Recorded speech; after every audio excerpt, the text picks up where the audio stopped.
অভিযোগ কমিয়ে দেন। বন্ধুরা কথাটি মনোযোগ দিয়ে শুনুন, আশা করি ভালো লাগবে। এইটা নাই, ওইটা নাই, এইটা পাই নাই, ওইটা পাই নাই, জীবনে এইটা হই নাই রে, ওইটা পাইলাম না রে, এরকম অভিযোগ করে দাদা আসছে অনেক। এরকম লোক আছে না নাই?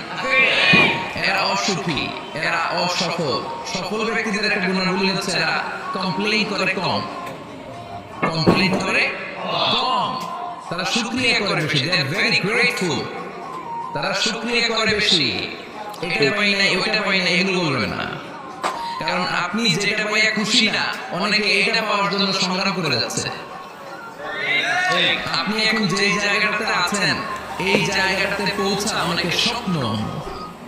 আপনি এটা পেয়ে খুশি না, কিন্তু আপনার জায়গায় পৌঁছার জন্য অনেকে স্ট্রাগল করে যাচ্ছে, সংগ্রাম করে যাচ্ছে। আপনি যেই পজিশনে আছেন, শুধু এই পজিশনে আসাটাই অনেকের স্বপ্ন।